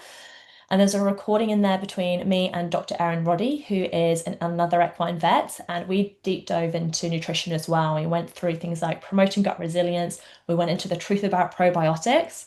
And we discussed toxin binders, different oil types, like are they all equal? And then we actually went down the flavored water path as well. So really interesting to tune into. Part four, one of my favorites is colic emergency care, where I will walk you through how to build your own colic emergency plan for each of your horses so that you can feel prepared for any potential colic situation. You'll be able to reduce your stress and improve your confidence. You'll get that fillable colic SOS script so you can communicate with your vet with no worries whatsoever. And I've also added in here the actual full horse health assessment course. So this will give you deep dive lessons on all the vital signs. You'll get training videos. So I teach you how to do each of the vitals. You've got handy reference downloads. You get that sheet that I showed you before. And there's actually 3 emergency case studies in there as well, which aren't related to colic. So you can kind of continue your learning into some other fields too. Then in the final part, which is 5, we go through hospital, surgery, and recovery. So this is me trying to share what I learned working at the equine hospital and realizing that so few owners actually know what to expect when they say to their vet, yes, okay, I think I'll take them to hospital. So I really want you to understand what you're potentially getting yourself into, what that looks like, and how you can help along with the process. And then what surgery is all about. So I think Bridget, I was asking about surgery recovery. We can touch on that in the Q&A, but I want you to have the full picture of what this looks like so you can make the most informed decisions for your horse. Um, we'll also chat through things like euthanasia and end of life planning as well, because there's nothing worse than when an owner is caught out, having never thought about what they're going to do for their poor horse after something bad happens, and then you're dealing with all this stress compounded on itself. So just really helping you make the best decisions under pressure and also how to help support your horse. So we go into more depth about supporting your horse through the different types of colic and the different refeeding protocols that you can do and other ways that you can implement strategies to help reduce recurrence. Now, excitingly, Sam is going to be joining me inside the Colic Bundle in 2 weeks, and we're going to be hosting a last man standing Q&A. And now this is going to be held at a weekend so that it's morning time for Australia, New Zealand, evening time for the US, and it's also kind of early morning for the UK. So hopefully everyone around the world will be able to attend live. So you can bring any questions that you've got, engage in friendly discussions, you'll be able to jump off mute. It'll be even more interactive than this class. And even if you can't be there live, don't worry, you can pre-submit questions beforehand for us to answer, and the session will be recorded as well, so you can always catch up. Oh, Lyndall. So I've got a few little Colic Bundle student wins to share with you. Ruth said that I've been a horse owner all my life, and she was also a horsemanship instructor as well. But she confessed there is still so much I didn't know. She said this course gave me the tools I needed to support our horses through diet changes, travel, stress, and colic.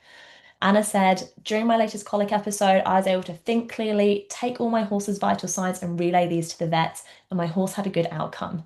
Every horse owner should do this course because it can help save your horse's life.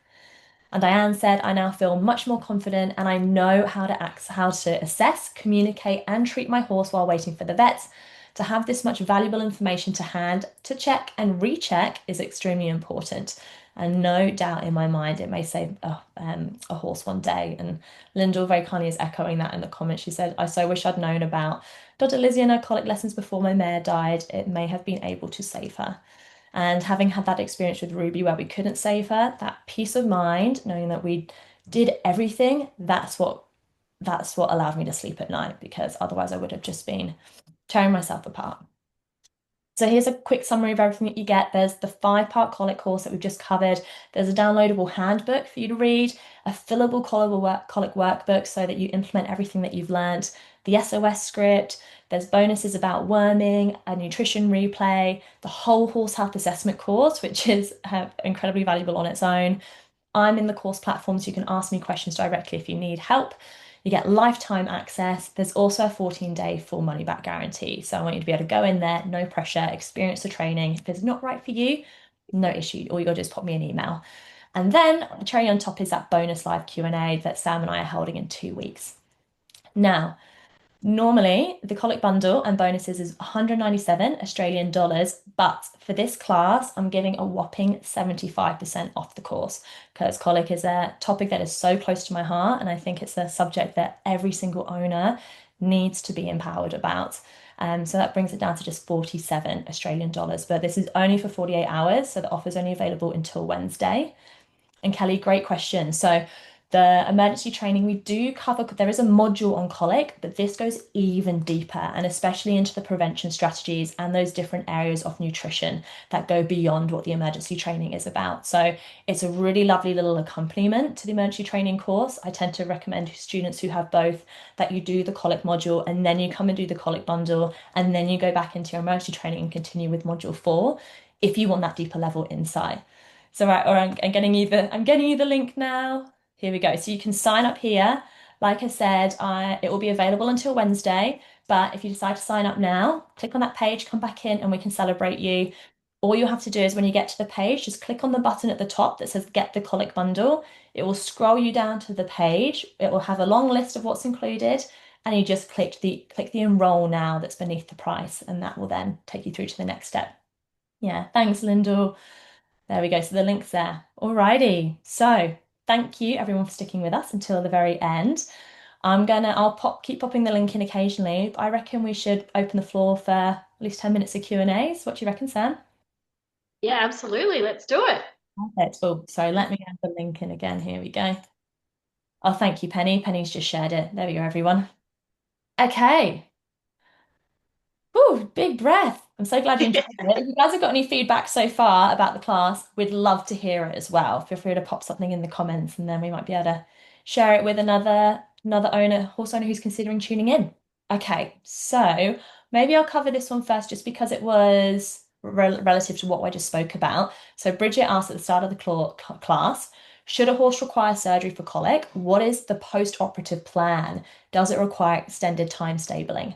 So, Bridget, for horses that have colic surgery, they have a pretty big abdominal incision. It's about this big. And they have stitches in there and sometimes staples, and they come out with a big belly bandage.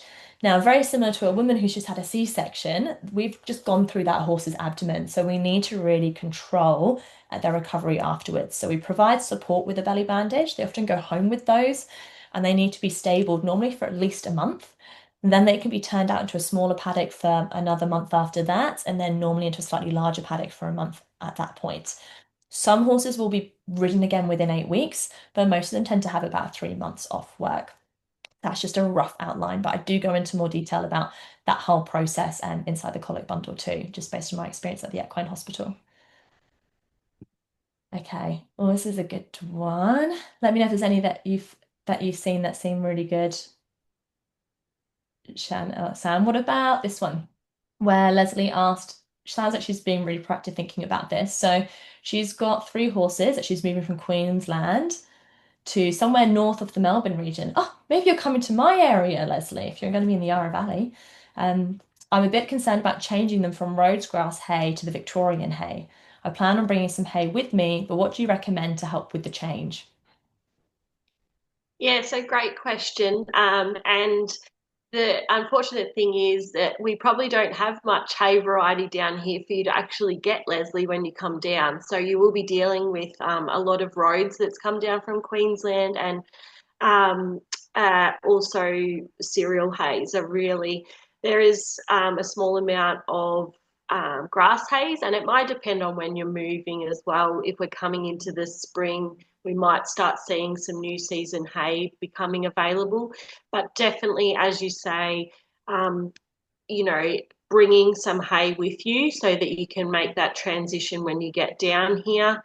And you might choose to use a couple of different hays to draw out that supply. So you might start introducing a little bit of lucerne hay or something similar when you get down here, and just extend out the amount of roads that you've got until you can get a decent another source of grass hay, really.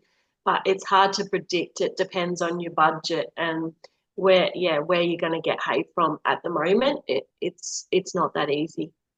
And another tip is like really, I've got a hay transition schedule that I tend to use. So over those 2 weeks, you want to break it down into maybe 4 main chunks, and you Mm. bring the hay that you've already got with you, start with 100% of that hay, then add in like 25% of the new hay, feed that for a few days, then go to 50-50, then go to only 25% of the old hay, 75% of the new hay, do that for a few days, and then go on to 100% of the new hay, just to give them a chance to get used to it. Yeah, absolutely. It takes around 3 days, for us to see an effect of an introduction, a feed introduction. So the way that Lizzie's described there is the perfect way to do it is waiting sort of every 3 days is doing a transition. And in those sort of quantities is perfect. That goes for any feed change. Yeah, exactly. Um, okay, how about this was a good one. So what do you really mean by cereals, Sam? So we spoke about cereal chaff, cereal hay. Yeah, sorry, I should have covered the basic terminology, but when I talk about cereal, that encompasses when I'm talking about hays, it'll often be either barley, oaten, or wheaten hay. And then cereals, when we're talking concentrates, are a little bit different, and that could be anything from um, like your straight sort of grain or your whole grain products that can be included into feed. So oats, barley, corn, wheat, um, and then we have sometimes rice, but then we have our byproducts, and they're still classified as a cereal type product. And so that's things like mill run, wheat bran, rice bran, rice pollard, um, sometimes we call it wheat middings. They're all cereal byproducts and classified as grain. Okay, yeah, that's really good to know. And so barley straw you already touched on, which is great. Yeah, and we've got a really great article which I might post a link to in the chat if that's all right, Lizzie, the Q&A, which I cover the that question. Okay. Um, yeah. Awesome. Tomorrow I have seen your little comment just about it, the page showing 197. So the checkouts should automatically apply coupons. So it should cross that out and come up as 47. I've just added in a link directly to the checkout page if you want to use that instead. And I've just opened it and it's definitely showing that. Um, okay. Let me pick another question. Okay, Lyndall's hopefully we cleared up the 2.5 kilos. Question for you. Um, and yes, Michelle, if you've already got the Colic bundle, you would absolutely be invited to the live Q&A. So that's one of the things I always do for my existing students. You always get invited to any future classes that I hold with guest experts. So I will see you there. Okay, how about... So Kerry's saying my horse had two enteroliths removed in October. The vet was shocked that that was what it was. No history of colic prior. It was a rough road from surgery until now. Don't know what to do with regards to mineral supplements now. Basically all she's getting now is lupin hull pellets and Rhodes hay plus 50 grams of flaxseed oil. So what do you think about that? So Yeah, usually enteroliths are something that we see in over in the US where they feed a high amount of alfalfa or lucerne hay diets, and the risk factor is huge for that. And generally, like a grass hay or a oaten hay, we don't, or a cereal hay, we don't see that. So it would be interesting to know what the diet was beforehand to be able to then advise a follow up for that because it's generally the large amount of minerals that you would get from hay, not something that we would see in a supplement, like a mineral supplement, that would cause that. yeah, interesting. Yeah, it'd be hard to overdose a horse on a mineral supplement to the extent where they'd end up with an enterolith, wouldn't they? Yeah, yeah, like that would be a huge amount of calcium. Generally, is the mineral that we see related to enteroliths, sometimes magnesium, but yeah, Yeah, really interesting. And for those of you that don't know what an enterolith is, imagine a big rock in your horse's guts. They literally form these big smooth stones, and sometimes they form a collection of them, and they end up just sitting in the gut, weighing it down, and then sometimes causing trauma and causing blockages. They're pretty crazy. I go into enteroliths in during the colic bundle. yeah. Okay, Camilla said, my new horse was recently showing colic or symptoms of colic after being sedated to flush out his eyes. I mentioned that sedation can be a cause. Why is this? And will that mean my horse will always be colic prone after he's been sedated? Great question, Camilla. Um, Fingers crossed it was just a one-off. I wonder how sedated he had to be for the eye flush, because that's quite like if they went up through the tear ducts. I think that's one of the most fiddly things I ever have to try and do as a vet. So sometimes we have to sedate the horses quite heavily. Now, the reason why it causes an adverse effect is because sedation really slows the gut down. So we're actually affecting gut motility. So if that happens for a prolonged period, then sometimes they can get some secondary colic symptoms as a result of that. They rarely get to the point where they're completely blocked up, but it sometimes can take them a little bit of time to bounce back. The other major concern with sedation is always choke, always making sure that you give your horse a good hour after they wake up before you let them eat, because a sedated horse will still want to eat even if they can't chew and swallow properly. So choking is another big hazard for them. But is this going to be an ongoing issue for your horse? It's hard to know until he's sedated again.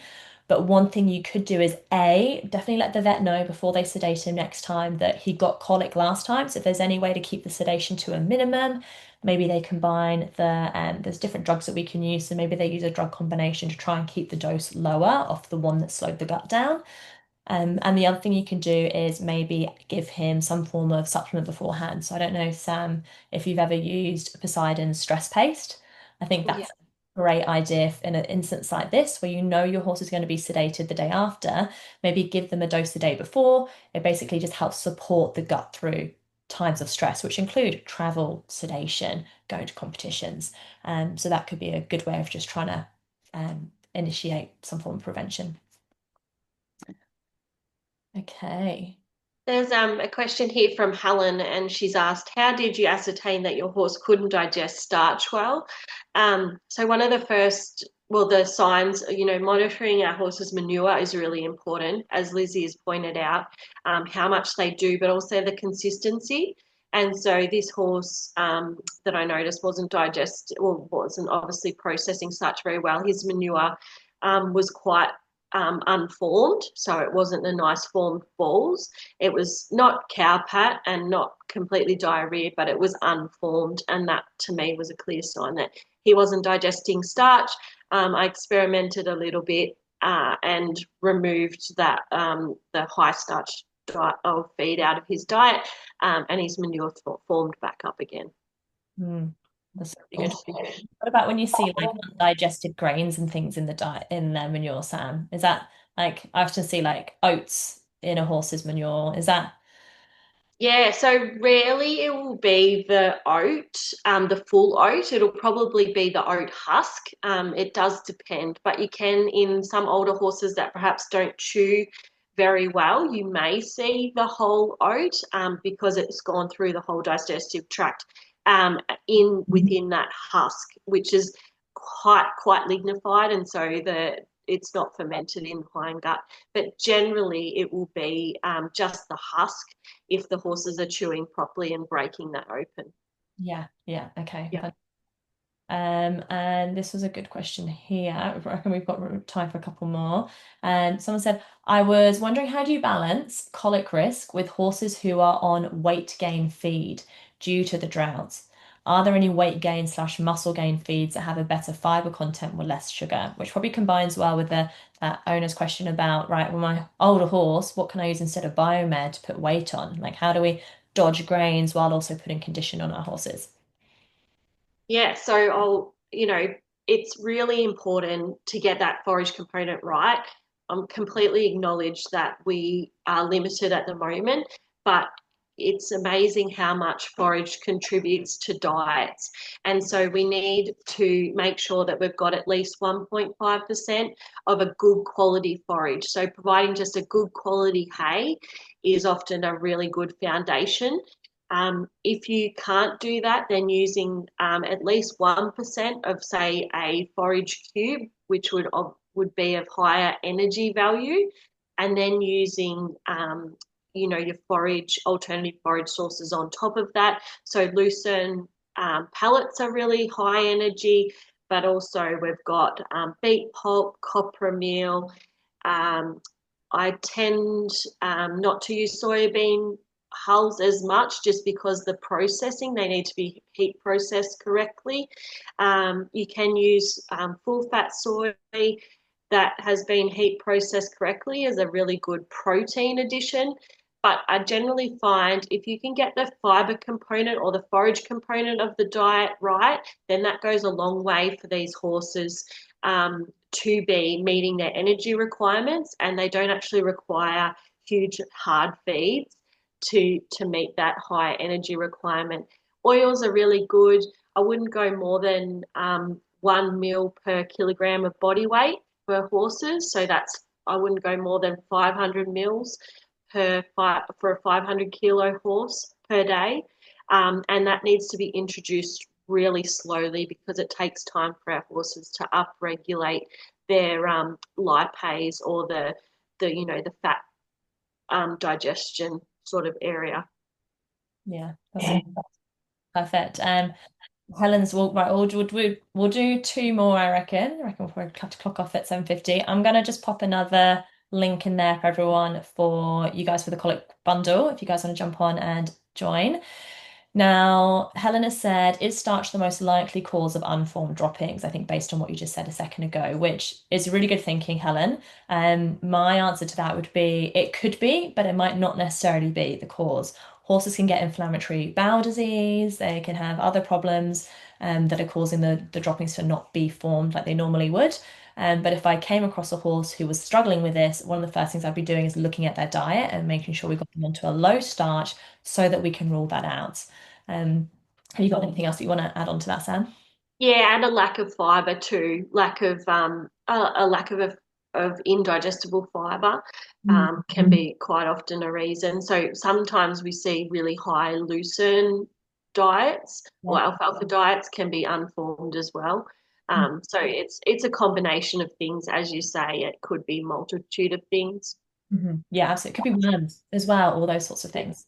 Amazing. Kathy, great. Well, I will see you inside the Colic bundle, and there's actually a whole section on oils with the conversation with Erin. But when it comes to oils, if you're on a budget, you can go for things like vegetable oil. Personally, I don't know if Sam's got a different opinion to this. I just stay clear of canola oil just because I wouldn't put it in my body. So I don't tend to give it to my horses. There are better oils out there.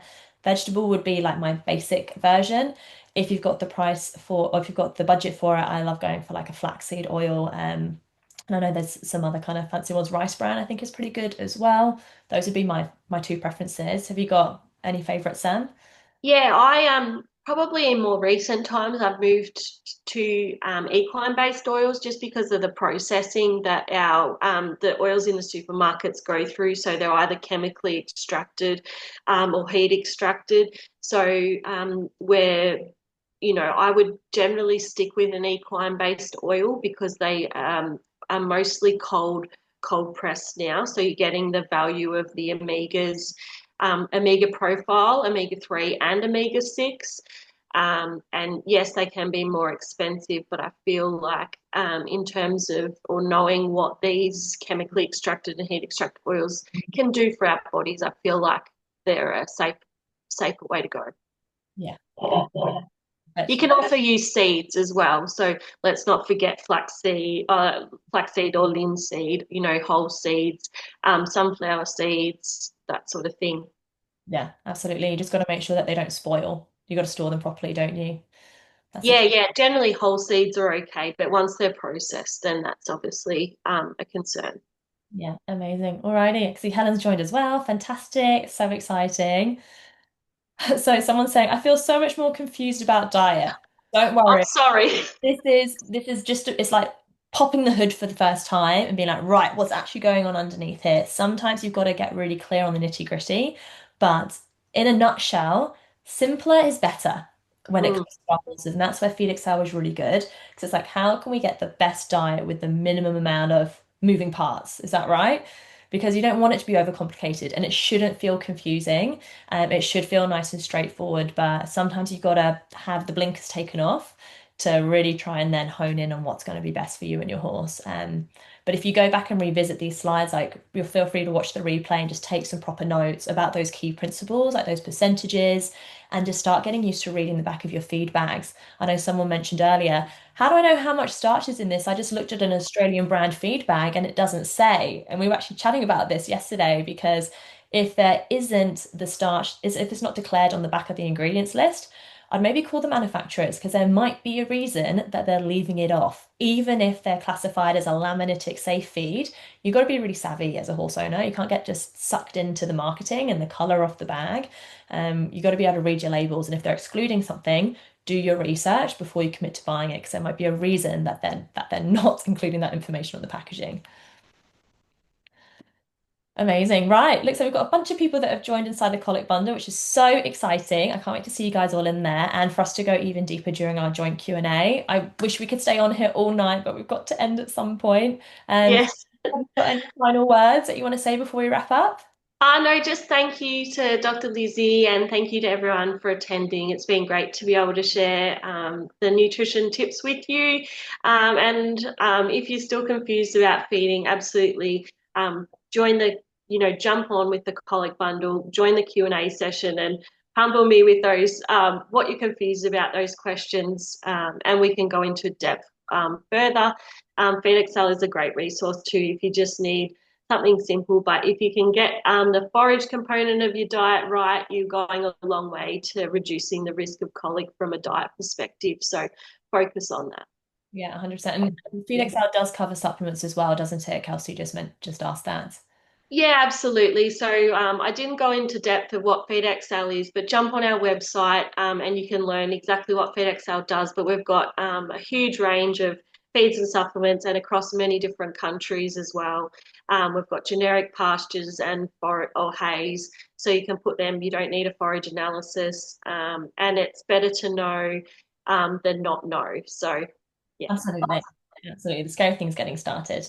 But yeah, and thank you guys for all your lovely feedback. It's been an absolute pleasure being here live with you guys. And yeah, keep an eye on your inbox for some emails. FeedXL are going to reach out to you with more information about how to access that special 50% off. And Yes. Sam, there was a request for that Hay article. So maybe if you could pop that in the email too, that would be amazing. Yeah, absolutely. I did pop the straw article in the chat, but we can send that as well. I can talk to Shannon about that. So no problems at all. It sounds good. All right, guys, and I'm going to pop the Colic bundle link in here one more time, and we're gonna shut everything down. So jump on that now if you don't want to miss out. And yeah, thanks again for joining us. I'm gonna upload the replay tonight, so I'll send it to your inbox literally straight away. So if you want to catch up, make sure you set aside a bit of time over the next couple of days to tune back in, just reiterate some of those principles because yeah, we covered quite a lot of ground. Amazing. All right, everybody. Well, thank you so much, Sam. It was No lovely worries. with you. And yeah, can't wait for the Q&A in 2 weeks. I'm sure we'll Yeah. have Look forward to seeing everyone then. amazing. Thanks, everybody. Bye. Bye.